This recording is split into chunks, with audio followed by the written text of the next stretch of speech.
श्री सद्गुरुदेव भगवान की जय। हृदय में स्थित परमात्मा राम की जय। गुरुर् ब्रह्मा गुरुर्विष्णु गुरुर्देवो महेश्वरा गुरुर् साक्षात् परम ब्रह्म तस्मै श्री गुरुवे नमः। ध्यानमूलं गुरुर्मूर्ति पूजामूलं गुरुपदम् अमन्त्रमूलं गुरुर्वाक्यं किमोक्षमूलं गुरुकृपा। बोले सद्गुरुदेव भगवान की जय। हृदय में स्थित परमात्मा राम की जय। बोलिए सद्गुरुदेव भगवान की जय। बड़ा सुंदर प्रसंग है आज का सत्संग का, बड़ा सुंदर चर्चा का विषय है। श्री राम को जटायु ने क्या गूढ़ रहस्य बताया। श्री राम जी को मरते समय जटायु ने क्या गूढ़ रहस्य बताया। मरते समय जटायु ने श्री राम जी को क्या गूढ़ रहस्य बताया, ये आज का सत्संग है। मरते समय घायल था तो भगवान राम पहुंच गए थे उसके पास, तो उसने गूढ़ रहस्य बताया। तो कौन सा गूढ़ रहस्य बताया, ये आज का शीर्षक है सत्संग का। इसके बारे में हम प्रकाश डालेंगे कि मरते समय जटायु ने श्री राम जी को कौन सा गूढ़ रहस्य बताया। आप लोग श्रवण करें, अपनी चित्तवृत्ति को केंद्रित करें और हमारे द्वारा बताए गए सत्संग को अपनी स्मृति में प्रत्यक्ष और अप्रत्यक्ष रूप से सुनने वाले सभी जिज्ञासु श्रोता बंधुओं आप धारण करें। आप हमारा नित्य सत्संग सुनते हैं, इसलिए आपको बहुत बहुत साधुवाद, धन्यवाद है। देखिए, ये प्रसंग उस समय का है जब माता पार्वती सीता जी का हरण हो गया था। रावण पंचवटी से हर के ले गया था लंका। तो जब लिए जा रहा था तो जटायु जी ने देखा ये चिल्ला रही थी कुरुरी की नहीं, टिटहरी की तरीके, जैसे टिटहरी चिल्लाती है, उसके बच्चों को कोई छेड़ता है तो बड़ी आवाज करती है, आवाज बहुत करती है। ऐसे माता सीता बचाओ बचाओ बचाओ, कोई बचाए आवाज कर रही थी। जटायु महाराज जी आसमान में उड़ रहे थे, देखा कि कोई राक्षस लिए जा रहा है तो दौड़ के आए पुष्पक विमान के पास, देखा कि रावण लिए जा रहा है तो रावण पर प्रहार किया पंजे और चोंचों का। रावण बचाव करता रहा, युद्ध होता रहा। फिर उसने काफी देर ये चला, उसको बहुत घायल कर दिया। जब काफी घायल हो गया तो फिर उसने चंद्रहास तलवार निकाली। वो जान गया कि संपाति का भाई जटायु है, गिद्धों में बहुत वीर गिद्ध है। चंद्रहास निकाल करके उसने उन जटायु महाराज जी के दोनों पंखों को काट दिया। पक्षी के पंख ही पैर होते हैं, जब पंख कट गए तो बेचारे राम राम राम कहते हुए नीचे गिरे। हे राम हे राम हे राम कहते हुए नीचे गिरे।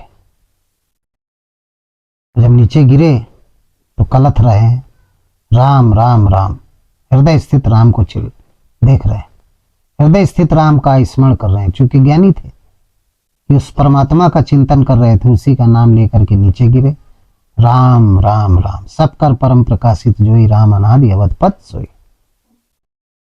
जो उनका अवध रूपी शरीर था, पक्षी का शरीर था, गिद्ध का शरीर था, उसमें जो निवास करने वाले राम थे, उनको याद कर रहा था। वही राम श्री राम जी के अंदर जागृत हो गए थे। तो साकार रूप में ये श्री राम जी थे। राम इधर श्री राम जी क्या था कि पंचवटी में जब आए, मृग को मार करके उसको मारा। मृग को तो निकला मारीच, छोड़ करके उसको आए। लौटाने के बाद देखा कि आश्रम खाली है।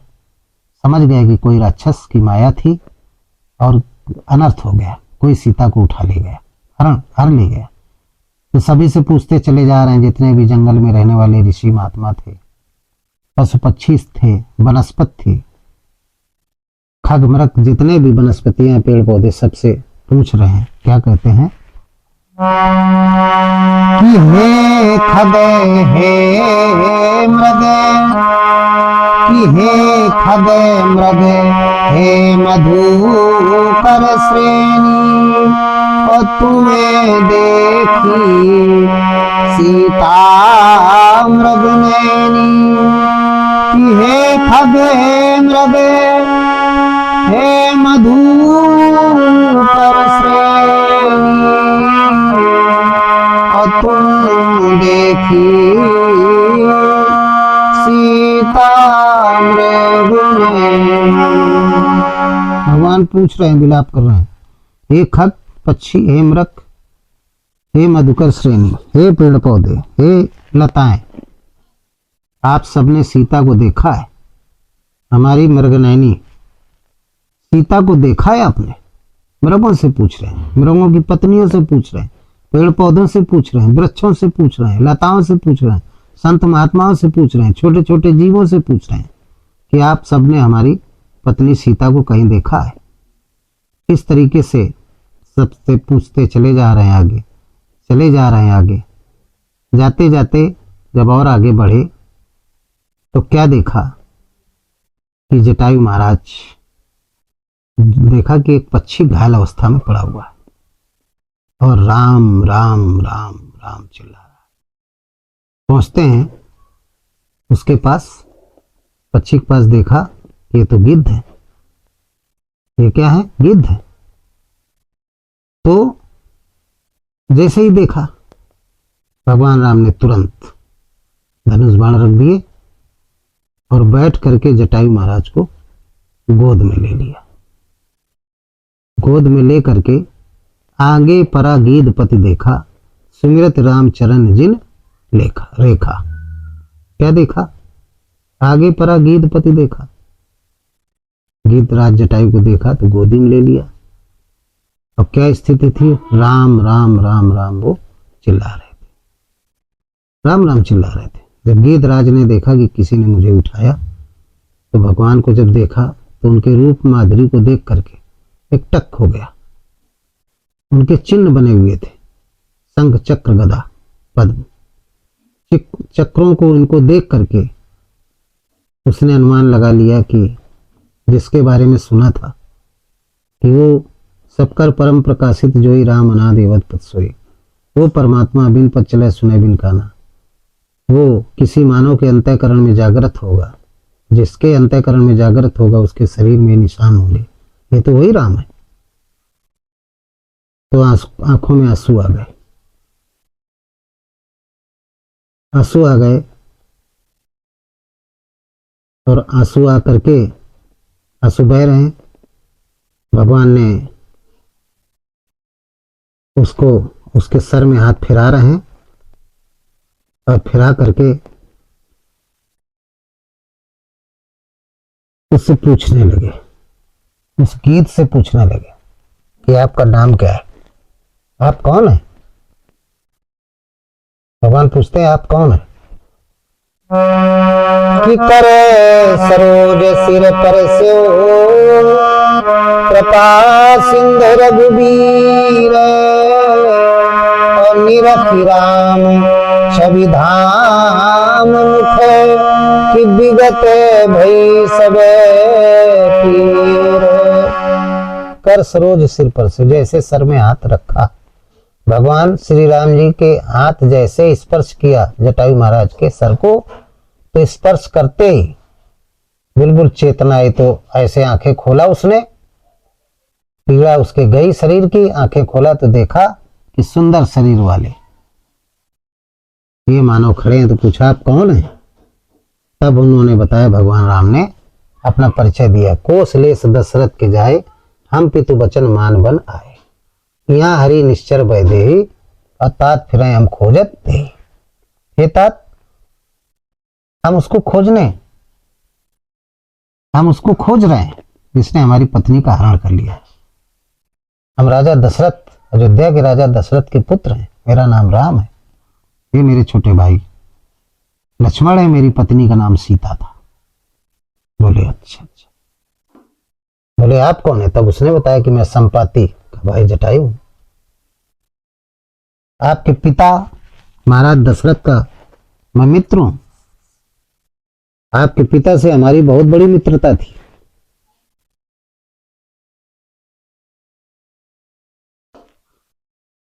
बहुत बड़ी मित्रता थी। तो बोले आपकी ये दशा किसने किया?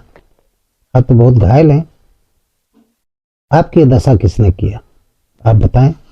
तब जटायु महाराज कहने लगे, गूढ़ बात बताइए। बोले, हे राम,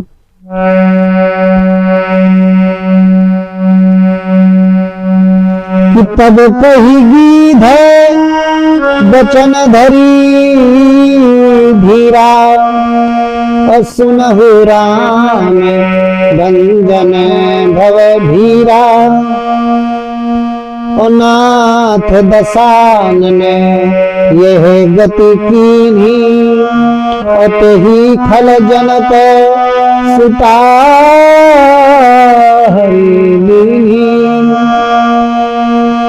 तब कहेगी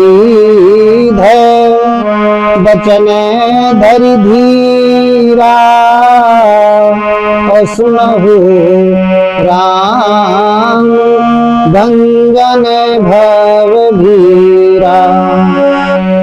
नाथ दसानन ये बति की, देही फल जनक सुता है।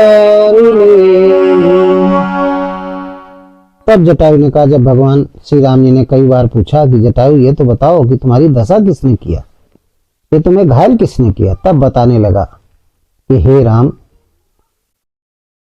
आपकी पत्नी सीता का हरण करके लिए जा रहा था। वो चिल्ला रही थी, कोई बचाओ बचाओ रक्षा करो। तो मैंने देखा तो मैं पहचान गया कि हमारे मित्र ये राजा दशरथ, महाराज दशरथ की पुत्र वधू सीता है।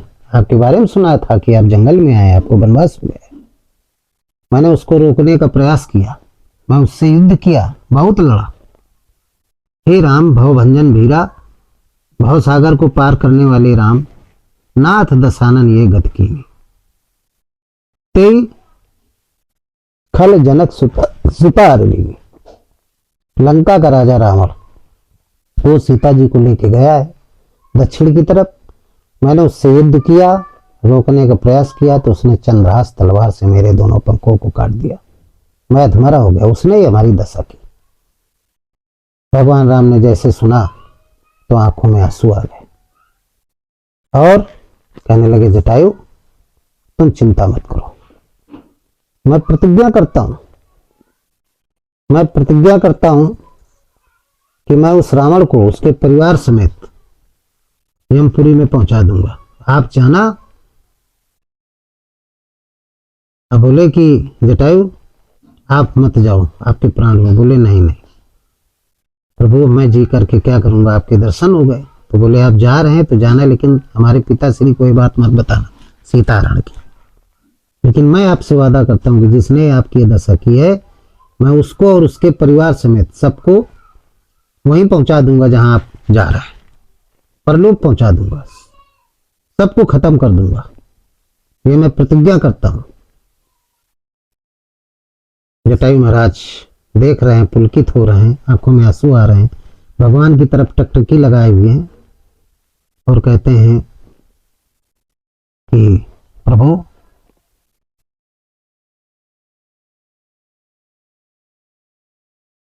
आपकी भक्ति, आपके दर्शन मुझे मिल गए, मैं कृतार्थ हो गया।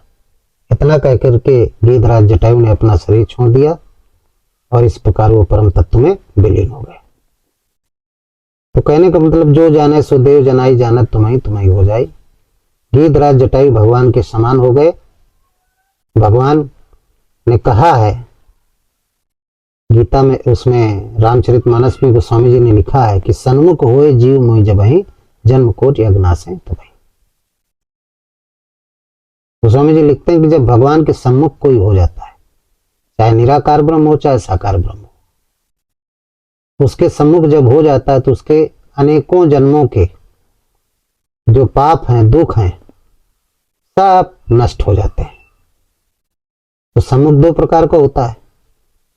कोई साकार परमात्मा तत्वदर्शी संत आपके सामने आ जाए, से मुलाकात हो जाए तो आपके सारे दुख खत्म हो जाएंगे, या फिर उसके सम्मुख हो जाए, उसके कथनानुसार आप नाम जप करने लगे, नाम का चिंतन करने लगे, एक परमात्मा का चिंतन करने लगे, तो आप सम्मुख होना, आपको माना जाएगा कि आप भगवान के सम्मुख हो गए।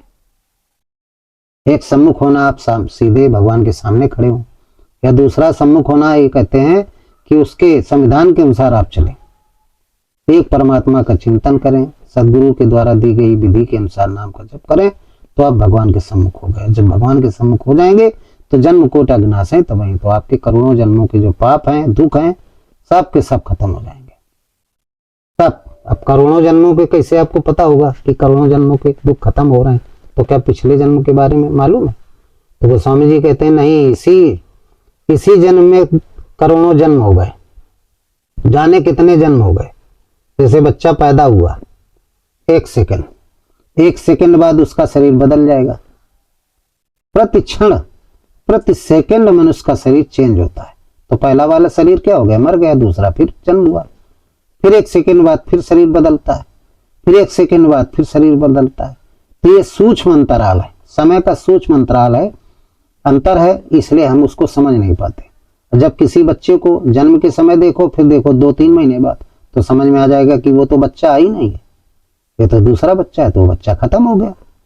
इसीलिए जब सन्मुख होता है जीव, भगवान की भक्ति के समक्ष लग जाता है, समर्पित हो जाता है, तो उसके करोड़ों जन्मों के पाप नष्ट हो जाते हैं। जितने भी आप जब जन्म लिया, जन्म से उस समय अंतराल तक जहां से आपने भक्ति शुरू किया, मान लीजिए 40 साल में शुरू कर रहे हैं, 25 साल में शुरू कर रहे हैं, जब अच्छी भक्ति मिल गई, अच्छा सदगुरु मिल गया, तो पिछले जब से जन्म लिया वहां से वहां तक, जन्म से लेकर के 35 साल के बीच में कितने बार आप मरे और कितने बार जिए, हर सेकंड का जोड़ लीजिए, गुणा कर लीजिए। मान लीजिए 30 वर्ष हो गई उम्र आपकी, तो 30 वर्ष में, एक वर्ष में 365 दिन, 365 दिन में 24 का गुणा करें तो घंटे बन जाएंगे। फिर उनमें आप 60 का गुणा करें तो मिनट बन जाएंगे। फिर उसमें आप 60 का गुणा करें तो सेकंड बन जाएंगे। तो प्रति सेकंड की बात करिए, सेकंड से भी माइक्रो सेकंड, तो जोड़ लीजिए कितने बार आपका जन्म हुआ, कितने बार आप मरे। तो स्वामी जी ने यही लिखा है मानस में कि सन्मुख होए जीव मोहि, जब ही जन्म कोटि अज्ञास है तब। करोड़ों जन्मों के जो पाप हैं आपने किया, वो सब नष्ट हो जाते हैं। काम, क्रोध, मद, लोभ, ईर्ष्या, द्वेष, जो 14 प्रकार के राक्षस हैं, 14 अक्षौहिणी सेना इनको कहते हैं, ये सब जल जाते हैं, क्योंकि भगवान के सम्मुख हो जाता है। राम नाम का जप करने लगता है, श्वास प्रश्वास से सब हवन हो जाते हैं, जप यज्ञ के माध्यम से सब नष्ट हो जाते हैं। तत्वदर्शी सदगुरु ही राम है, श्री राम है। वही जटायु जी कहते हैं कि प्रभु अब हमारे तो सारे कष्ट दूर हो गए, चले जाते हैं। तो स्वामी जी ने ये लिखा है चौपाई के माध्यम से, और इस बात को वही जान पाता है जिसको भगवान जनाते हैं। जो जाने सो देव जनाई, और जब जान जाता है तो जानत तुम्हें हो जाए, ईश्वर स्वरूप हो जाता है। जटायु जी जान गए तो ईश्वर के स्वरूप हो गए। रामायण में दिखा दिया चतुर्भुज रूप में। चतुर्भुज रूप एक ये दृष्टांत है, यानी उस परमात्मा को रूप दिखाया, यानी परमात्मा में मिल गए, वो जीवात्मा परमात्मा में मिल गई, फिर जन्म मरण के चक्कर में नहीं पड़ी। तो कहने का तात्पर्य है कि अध्यात्म में हम देखेंगे भगवान शंकर के मानस में, तो ये जटायु कौन है, ये रावण कौन है, सीता कौन है, श्री राम कौन। तो देखिए जटायु अंतःकरण में अनुराग रूपी जो वृत्ति है वो जटायु है। पश्यंती जब जाप ये वृत्ति करती है तो भक्ति रूपी सीता, भक्ति रूपी सीता के दर्शन होते हैं, और मोह रूपी जो रावण है वो भक्ति रूपी सीता को हरण करने का प्रयास करता है। तो उसमें अनुराग और मोह में युद्ध होने लगता है।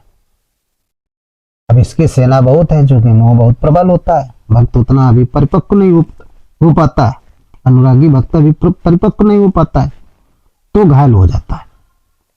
रिद्ध सिद्ध प्रेरे बहु भाई, अब बुद्ध लेब दिखावे जाए। उस समय क्या होता है, बहुत प्रकार की रिद्धि सिद्धियां, मोह, आसक्ति, कामनाएं, ये सब मोह के क्या है, सेना है, इनके द्वारा वो घायल हो जाता है। जब घायल हो जाता है तो गिर जाता है। उस समय उसकी साधना नीचे, ऊपर से नीचे आ जाता है। आसमान में परावाणी के क्षेत्र में जा रहा था, लेकिन मोह रूपी रावण इसकी सेना रिद्धि सिद्ध प्रेरणा बहु भाई बुद्ध लोभ दिखावे जाए, कामना इच्छा ये सब सेना है। जब आपकी साधना चरम सीमा पे पहुंचेगी तो तमाम बाधाएं आती हैं। उन्हीं को दृष्टांत रूप में दिखाया कि कोई तपस्या करता है तो मेनका रंभा सब आ जाती हैं भंग डालने के लिए।